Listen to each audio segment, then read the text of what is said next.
नमस्कार, स्वागत है आप सभी का आपके अपने YouTube channel rainbow science circuit पर।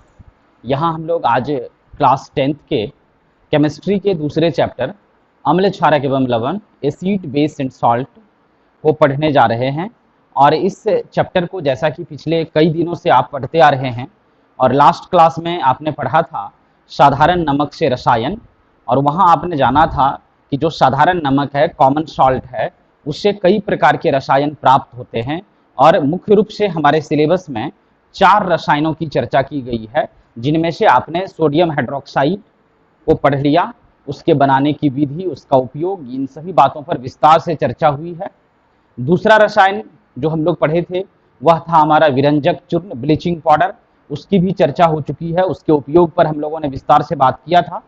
आप लोग उम्मीद है कि उनको घर में ठीक से पढ़ लिए होंगे, तैयारी कर लिए होंगे। आज हम लोग आते हैं अपने टॉपिक पर। जो तीसरा केमिकल है, तीसरा रसायन है जो हम लोगों को साधारण नमक से प्राप्त होता है, उसकी चर्चा करने जा रहे हैं। और वो तीसरा रसायन आपको सामने दिख रहा होगा, बेकिंग सोडा है। बहुत लोग बेकिंग सोडा भी बोल जाते हैं, लेकिन आप ध्यान रखेंगे उच्चारण के समय बेकिंग सोडा बोलना है, बेकिंग सोडा। ये बेकिंग सोडा साधारण नमक से प्राप्त होने वाला तीसरा रसायन है, तीसरा केमिकल है, जिसकी आज यहाँ चर्चा होगी। सबसे पहले हम लोग देखते हैं, लिखा गया है इसका रासायनिक नाम सोडियम हाइड्रोजन कार्बोनेट या सोडियम बाइकार्बोनेट। मतलब समझ गए कि आपने जो लोग मूलक याद किए होंगे, रेडिकल याद किए थे, तो आपको याद होगा जो ऋण मूलक था हमारा, उस ऋण मूलक में आपने हाइड्रोजन कार्बोनेट या बाइकार्बोनेट याद किया होगा। तो हाइड्रोजन कार्बोनेट या बाइकार्बोनेट, उसका सूत्र आप याद किए थे HCO3। वही HCO3 हो गया बाइकार्बोनेट या हाइड्रोजन कार्बोनेट। और जब वह सोडियम के साथ मिल जाता है तो सोडियम हाइड्रोजन कार्बोनेट, या इसी को सोडियम बाइकार्बोनेट भी कह सकते हैं। इसलिए यहां लिखा गया है इसका रासायनिक नाम, chemical name, sodium hydrogen carbonate. एक ही बात है, sodium hydrogen carbonate, sodium hydrogen carbonate कहिए या इसको सोडियम बाइकार्बोनेट कहिए, दोनों नाम एक ही है। और रासायनिक सूत्र, जो केमिकल फॉर्मूला है, वो NaHCO3। अभी आपको बता रहे थे कि HCO3 जो होता है, यह HCO3 बाइकार्बोनेट या हाइड्रोजन कार्बोनेट है। इसलिए इसका रासायनिक नाम सोडियम हाइड्रोजन कार्बोनेट या सोडियम बाइकार्बोनेट होता है। और रासायनिक सूत्र जो है वह NaHCO3 होता है। तो सबसे पहले हम लोग रासायनिक नाम से परिचय लिए और फिर रासायनिक सूत्र को जाने। अब जानना है कि इसको बनाया कैसे जाता है, कैसे तैयार कर सकते हैं, इस पर चर्चा करेंगे। आइए देखिए, क्योंकि बनाने की जैसे बात आती है तो आप अपना हेडिंग याद कीजिए। जिस दिन हम लोग इसको लिख रहे थे उस दिन चर्चा हुई थी साधारण नमक से रसायन। मतलब जो भी रसायन यहाँ पढ़ रहे हैं, सभी रसायन साधारण नमक से प्राप्त होने वाले रसायन हैं। तो आइए देखते हैं, यहाँ लिखा गया है कि सोडियम क्लोराइड के जलीय विलयन की अभिक्रिया CO2 हो गया कार्बन डाइऑक्साइड गैस, और NH3 अमोनिया गैस से करवाने पर बेकिंग सोडा प्राप्त होता है, बेकिंग सोडा प्राप्त होता है। देख लीजिए, यहां रिएक्शन में लिखा गया है कि सोडियम क्लोराइड का जो जलीय विलयन है, तो जलीय विलयन का मतलब हो गया NaCl प्लस H2O। यहाँ रिएक्शन आपको दिख रहा होगा, NaCl हो गया सोडियम क्लोराइड, H2O हो गया जलीय विलयन। इस दोनों की, सोडियम क्लोराइड का जो जलीय विलयन है, इसकी अभिक्रिया करवा देंगे कार्बन डाइऑक्साइड गैस से, CO2 से, और NH3 हो गया अमोनिया गैस से। एक आप मूलक याद किए थे जिसका नाम था अमोनियम। यहाँ मैं अमोनियम की बात नहीं कर रहा हूं, अमोनिया की बात कर रहा हूं। तो सोडियम क्लोराइड का जलीय विलयन मतलब NaCl प्लस H2O, उसकी अभिक्रिया करवा रहे हैं कार्बन डाइऑक्साइड गैस से और अमोनिया गैस से, तो प्लस CO2 प्लस NH3। ये सभी जब आपस में रिएक्शन करते हैं, अभिक्रिया करते हैं, तो इसके फलस्वरूप आपको प्राप्त होता है NaHCO3 और साथ में NH4Cl भी निकलता है। तो ये हम लोगों को मुख्य रूप से प्राप्त करना था NaHCO3। यही NaHCO3 जो है, इसको हम लोग सोडियम हाइड्रोजन कार्बोनेट या सोडियम बाइकार्बोनेट कहते हैं, जिसका साधारण नाम या जिसका व्यापारिक नाम कह सकते हैं, कमर्शियल नेम बेकिंग सोडा है। इस तरह से बेकिंग सोडा आपको प्राप्त हो जाता है। तो मुख्य रूप से आपको याद करना है कि सोडियम क्लोराइड के जलीय विलयन, सोडियम क्लोराइड के जलीय विलयन। तो सोडियम क्लोराइड का सूत्र तो सबको पता है NaCl, जलीय विलयन तो H2O मिला देंगे, जल मिला देंगे उसमें, और उसकी अभिक्रिया कर देंगे कार्बन डाइऑक्साइड गैस और अमोनिया गैस से, तो प्लस CO2 और प्लस NH3। जब ये चारों अभिक्रिया करते हैं तो ये NaHCO3 बेकिंग सोडा बनाता है, और साथ में अमोनियम क्लोराइड NH4Cl भी बनता है। हम लोगों का मुख्य उत्पाद था बेकिंग सोडा प्राप्त हो गया। अब जब बेकिंग सोडा बनाने की विधि हो गई तो स्वाभाविक है इसका उपयोग भी तो होगा, और आप तो जानते हैं बेकिंग सोडा जो मीठा सोडा हमारे घर में होता है, इसका व्यापक उपयोग है, कई कार्यों में लोग उपयोग करते हैं। लेकिन फिर भी यहाँ जो कुछ इसके महत्वपूर्ण उपयोग है उसको हम लोग लिखने जा रहे हैं, देखने जा रहे हैं। सबसे पहला उपयोग देखिए, यहाँ लिखा गया है रसोई घर में स्वादिष्ट खस्ता पकोड़े, मिठाई एवं पकवान बनाने में। अब याद कीजिए, आपके घर में जो खस्ता पकोड़े बनते होंगे, जो कुरकुरापन जिसमें रहता है, उसमें कुरकुरापन उत्पन्न करने के लिए, खस्तापन उत्पन्न करने के लिए उसमें बेकिंग सोडा डाला जाता है, जिसके कारण जो खाद्य पदार्थ होते हैं वो फूल जाते हैं और उसमें खस्ता का गुण आ जाता है, खस्तापन आ जाता है। और मिठाई बनाने में भी कई मिठाइयों को फुलाने के लिए, मुलायम बनाने के लिए उसमें बेकिंग सोडा का उपयोग किया जाता है, पकवान बनाने में भी किया जाता है। और हम लोगों के रसोई घर में बेकिंग सोडा रखा रहता, भले यह केमिकल है लेकिन उस केमिकल का खाने पीने में भी बहुत ज्यादा उपयोग होता है, इसलिए पहला नंबर तो एकदम सब लोग ये प्रयोग करते होंगे।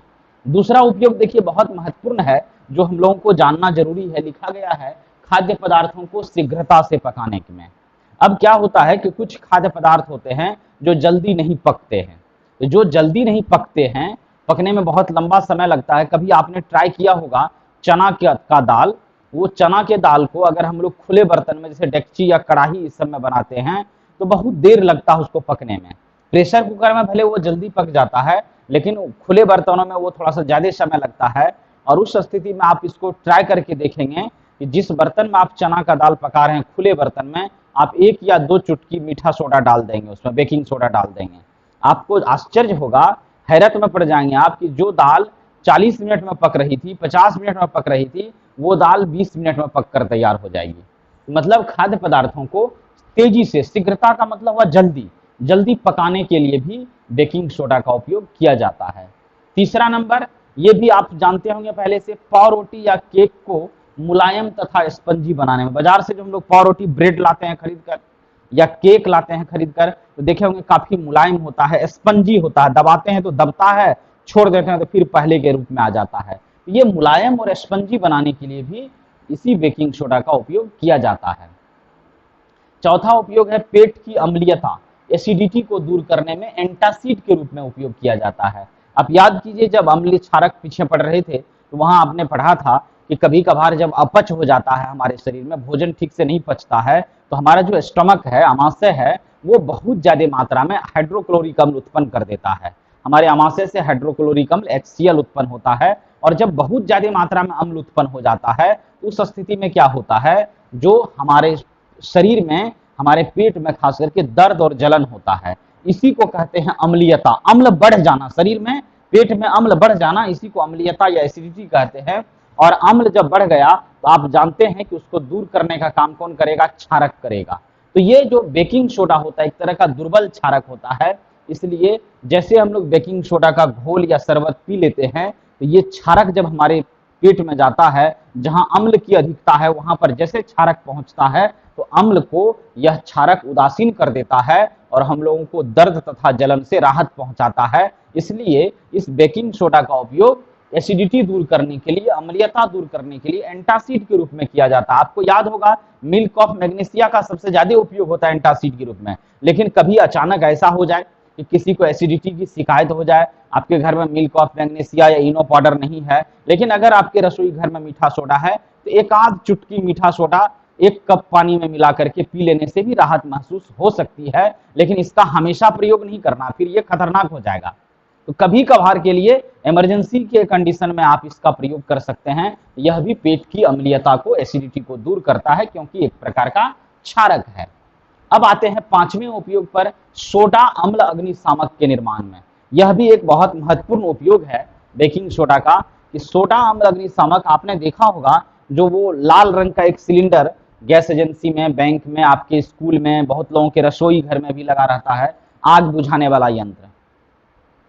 वह जो आग बुझाने वाला यंत्र होता है उसमें भी यही बेकिंग सोडा रखा जाता है और बेकिंग सोडा को जैसे अम्ल के साथ अभिक्रिया करवाया जाता है, नाम ही है सोडा अम्ल अग्निशामक। तो बेकिंग सोडा को जब अम्ल से अभिक्रिया करवाते हैं तो वहां क्या होता है, बहुत ज्यादा मात्रा में कार्बन डाइऑक्साइड गैस निकलती है। और जब कार्बन डाइऑक्साइड गैस निकलती है तो आपको पता है कार्बन डाइऑक्साइड गैस जो है CO2 वह आग को बुझाने में सहायक होता है। तो जो सोडा अम्ल अग्निशामक है यंत्र होता है उसमें भी इसी बेकिंग सोडा का उपयोग किया जाता है। इस तरह से आज के इस टॉपिक में हम लोग बेकिंग सोडा के रासायनिक नाम, बेकिंग सोडा के रासायनिक सूत्र को जाने और साथ में फिर उसके बनाने की विधि को भी देखे और उसके कुछ महत्वपूर्ण उपयोगों पर भी चर्चा हुई। ये था हमारा बेकिंग सोडा, जो तीसरा रसायन था, तीसरा केमिकल था जो प्राप्त होता है कहाँ से, साधारण नमक से, कॉमन सॉल्ट से। अब आते हैं हम लोग चौथे नंबर पर, जो हमारा चौथा रसायन है और ये अंतिम रसायन भी है हमारे टॉपिक का। तो ये चौथा रसायन है धोने का सोडा। वहां था बेकिंग सोडा, क्योंकि उस सोडा का उपयोग खाने में किया जाता है इसलिए कहीं कहीं पर आपको इसका नाम मिल जाएगा खाने वाला सोडा। वह था खाने वाला सोडा और यह है धोने का सोडा। दोनों में फर्क है, आइए इसको देखते हैं। अंग्रेजी नाम ही है वॉशिंग, वॉश मतलब साफ करना, धोना। तो निश्चित रूप से एक उपयोग तो इसका हो ही गया कि सफाई में इसका उपयोग होगा। आइए पहले जानते हैं इसका नाम और सूत्र। तो यहाँ लिखा गया है इसका रासायनिक नाम सोडियम कार्बोनेट। अब देखिए उसका रासायनिक नाम सोडियम हाइड्रोजन कार्बोनेट या सोडियम बाइकार्बोनेट था, जबकि इसमें लिखा गया है इसका रासायनिक नाम सोडियम कार्बोनेट तथा रासायनिक सूत्र जो केमिकल फार्मूला होता है वह हो गया Na2CO3 इंटू 10H2O। बहुत महत्वपूर्ण है, वेरी वेरी वेरी इंपॉर्टेंट बात है। कई बार बोर्ड परीक्षाओं में पूछा गया है कि जो वॉशिंग सोडा होता है, जो धोने का सोडा होता है, जो धोवन सोडा होता है, उसका रासायनिक सूत्र होता है। तो आपको तो नाम याद रहेगा सोडियम कार्बोनेट, और सोडियम कार्बोनेट में तो सोडियम का Na, कार्बोनेट का CO3, तो Na2CO3 कह देंगे आप। लेकिन यहाँ बात उठती है ये 10H2O कहाँ से आ गया, इस पर भी विस्तार से बात होगी आगे जब क्रिस्टलाइजेशन पढ़ेंगे, क्रिस्टलीकरण कहेंगे पढ़ेंगे तो उस पर चर्चा करेंगे। तत्काल इतना आप याद रखिए कि जब सोडियम कार्बोनेट में 10 अणु जल मिला देते हैं, 10 मॉलिक्यूल्स ऑफ वाटर ऐड कर देते हैं, जोड़ देते हैं, तब जो यौगिक प्राप्त होता है उसी यौगिक को कहा जाता है धोने का सोडा। तो याद रखेंगे आप, धोने के सोडा का नाम है सोडियम कार्बोनेट, वहां जल नहीं दिख रहा है लेकिन सूत्र में आपको Na2CO3 इंटू 10H2O ही याद रखना है। तो Na2CO3 इंटू 10H2O होता है। ये जो अध्ययन किया गया है धोने के सोडा का, तो उसमें पाया जाता है 10 अणु जल उसमें उपस्थित रहता है। और इस पर हम विस्तार से अगले वीडियो में जब मिलेंगे तो आपसे बात करेंगे क्रिस्टलाइजेशन ऑफ वाटर, क्रिस्टलीकरण का जल। तो इस पर तब चर्चा होगी ये जल के अणु कहाँ से आते हैं। तत्काल अभी देख लीजिए जो रिएक्शन है उसको हम लोग देखने जा रहे हैं। पहले सुनिए, इसका रासायनिक नाम सोडियम कार्बोनेट तथा रासायनिक सूत्र Na2CO3 इंटू 10H2O होता है। बेकिंग सोडा को गर्म करने पर सोडियम कार्बोनेट प्राप्त होता है। बेकिंग सोडा को गर्म करते हैं तो क्या प्राप्त होता है, सोडियम कार्बोनेट प्राप्त होता है। इसका क्रिस्टलीकरण करवाने पर, अब यही एक बहुत इंपॉर्टेंट शब्द है, क्रिस्टलीकरण का मतलब होता है जल के अणु को जोड़ देना, जल के अणु को जोड़ देना। इसका क्रिस्टलीकरण करवाने पर धोने का सोडा प्राप्त होता है। आइए देखिए यहाँ धोने का सोडा जो प्राप्त कर रहे हैं तो क्या हो रहा है, 2 स्टेप में रिएक्शन होता है। सबसे पहले तो वही जो बेकिंग सोडा आपको साधारण नमक से प्राप्त हुआ था, तो वह बेकिंग सोडा लेंगे, इस बेकिंग सोडा को गर्म कर देंगे। उष्मा जो लिखा हुआ है तीर के ऊपर, इस उष्मा का मतलब है गर्म कर देना। जैसे यह बेकिंग सोडा गर्म होता है तो यह क्या होता है, गर्म होकर के टूट जाता है। Na2CO3 सोडियम कार्बोनेट बना लिया, साथ में जल के अणु भी निकल गए और कार्बन डाइऑक्साइड गैस भी निकल गई। अब यह जो Na2CO3 है सोडियम कार्बोनेट, इसमें जल के अणु को मिलाते हैं, क्रिस्टलीकरण करवाते हैं। तो प्लस देखिए Na2CO3 यहाँ से आ गया Na2CO3 प्लस 10H2O, 10 अणु जल जब इसमें मिल जाता है तो यह मिल करके देखिए Na2CO3 इंटू 10H2O, यहाँ था प्लस 10H2O, यहाँ जोड़ रहे हैं, यहाँ इंटू के रूप में है, इसका मतलब जुट चुका है, मिल चुका है। तो Na2CO3 इंटू 10H2O मतलब सोडियम कार्बोनेट में 10 अणु जल मिला हुआ है। तब इस यौगिक को हम लोग धोने का सोडा या धोवन सोडा या वॉशिंग सोडा कहते हैं। इस तरह से वॉशिंग सोडा बनाने का जो रिएक्शन होता है वो 2 स्टेप में पूरा होता है। पहले हम लोग बेकिंग सोडा को गर्म करके सोडियम कार्बोनेट प्राप्त करेंगे, और जो सोडियम कार्बोनेट प्राप्त होगा उस सोडियम कार्बोनेट में जब जल के अणु को जोड़ा जाएगा तब जाकर के आपको Na2CO3 इंटू 10H2O प्राप्त होगा। इसी को धोने का सोडा या धोवन सोडा कहते हैं। तो ये था आपका धोने का सोडा, उसका रासायनिक नाम, रासायनिक सूत्र, फिर उसको बनाने की विधि। अब बच रहा है इसका उपयोग। तो आइए देख लेते हैं इसका क्या उपयोग होता है, इस पर भी हम लोग चर्चा कर लेते हैं। धोने का सोडा का जैसा कि हमने शुरू में कहा कि नाम से ही क्लियर है कि इसका जो उपयोग होगा कपड़ों की धुलाई में, घरों की में ढेर सारे साफ सफाई कार्यों में इसका उपयोग किया जाता है। इसके अतिरिक्त कई इसका औद्योगिक उपयोग भी है, मतलब उद्योग में, फैक्ट्री में बहुत सारी वस्तुएं हैं जो बनाई जाती है, तो वहाँ भी इससे धोने के सोडा का उपयोग किया जाता है। सफाई कार्यों में खास करके इसका सबसे ज़्यादा उपयोग होता है। एक जिज्ञासा वाली बात है कि आपके घर में अगर कोई बहुत बुजुर्ग लोग होंगे जिनकी उम्र 70-80 वर्ष या उससे अधिक हो, उनसे आपको बहुत कुछ सीखने के लिए मिल सकता है। आप पूछेंगे उनसे कि पहले वे लोग धुलाई के लिए किस तरह के साबुन या डिटर्जेंट पाउडर का प्रयोग करते थे। आज आप कपड़े धोना हो, बाल धोना हो या शरीर की सफाई हो, घरेलू साफ सफाई हो, तो आज हम लोग तरह तरह के साबुन, शैम्पू, डिटर्जेंट पाउडर और पता नहीं क्या क्या धोने का ढेर सारा साधन है जो बाजार में उपलब्ध है, उसका उपयोग करते हैं। लेकिन पहले समय में, शुरुआती दौर में, आज से 60, 70, 80 साल पहले इसी सोडा का उपयोग मुख्य रूप से धोने के रूप में किया जाता था। तो आप हमें ऐसे घर में जो बुजुर्ग लोग हैं, सीनियर सिटीजन्स हैं, उनसे पूछ करके कमेंट्स करके बताएंगे कि आखिर वो धोने में किस पदार्थ का प्रयोग करते थे और फिर उसका क्या नाम था। लोकल नेम हो सकता है, कुछ अलग अलग भी हो, वो स्थानीय नाम भी आप जानने का प्रयास करेंगे। तो निश्चित रूप से इस तरीके से हमें, जो हमारे घर में बुजुर्ग लोग हैं, जो सीनियर लोग हैं, उससे भी बहुत कुछ सीखने के लिए मिलता है। इस तरह से आप पूछ करके, कमेंट्स करके हमें बताएंगे कि किन नामों से जाना जाता था। आइए अब हम लोग यहाँ शुरू करते हैं, हेडिंग लेते हैं, धोने के सोडा का उपयोग। धोने के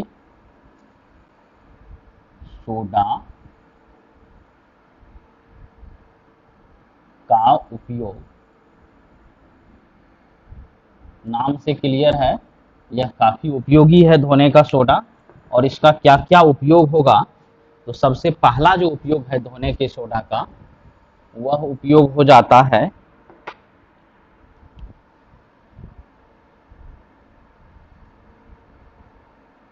कपड़े तथा घरेलू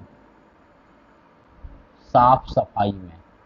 देखिए ये सबसे महत्वपूर्ण उपयोग है, इसको आपको रटना नहीं है, आप खुद समझ सकते हैं। नाम ही इसका है धोने का सोडा।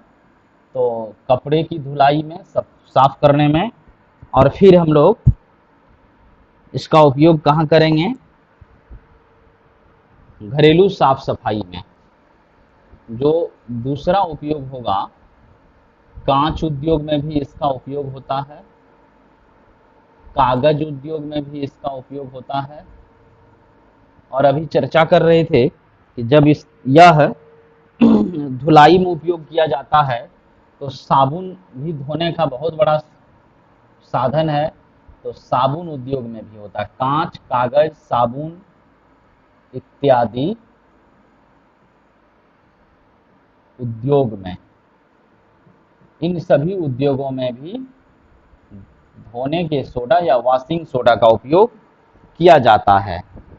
उसके बाद इसका और एक उपयोग है जो बहुत महत्वपूर्ण है, कई बार बोर्ड एग्जाम्स में पूछा गया है, जल की अस्थाई कठोरता। अब ये अस्थाई कठोरता क्या है, इसको थोड़ा सा आप लोग सुन लें। अस्थाई कठोरता दूर करने में,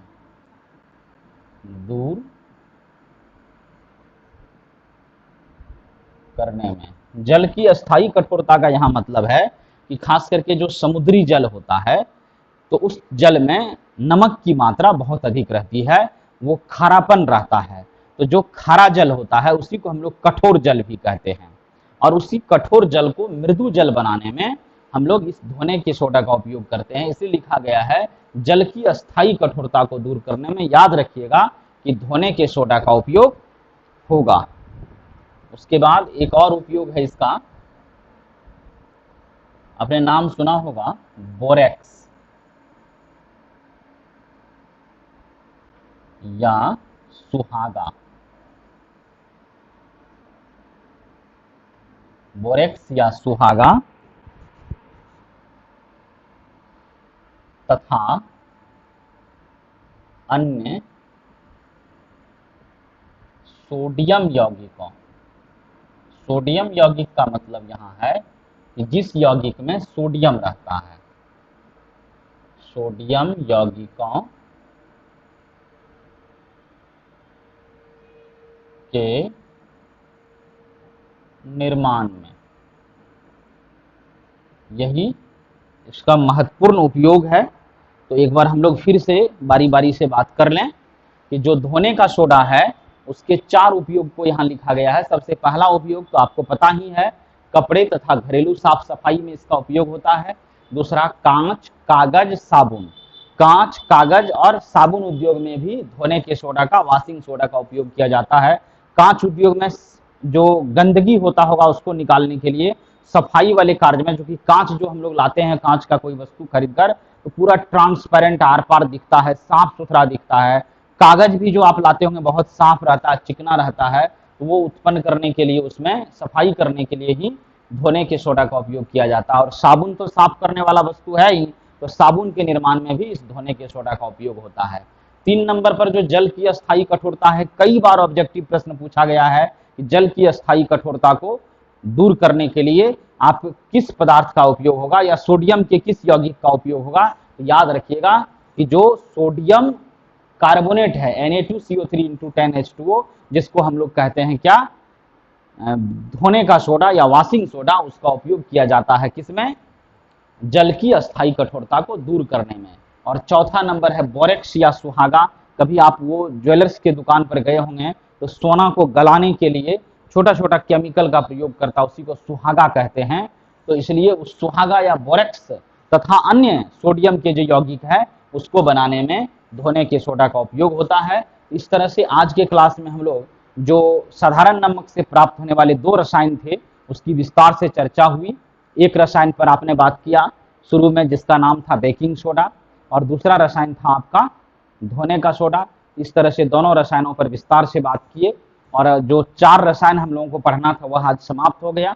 अब इस चैप्टर में 1-2 और छोटा छोटा टॉपिक है जिस पर अगली क्लास में हम लोग चर्चा करेंगे। तब तक आपसे मैं कुछ विशेष बात शेयर करूं कि जैसे ही ये चैप्टर लास्ट होगा तो आप सभी का टेस्ट होगा, ऑनलाइन टेस्ट होगा।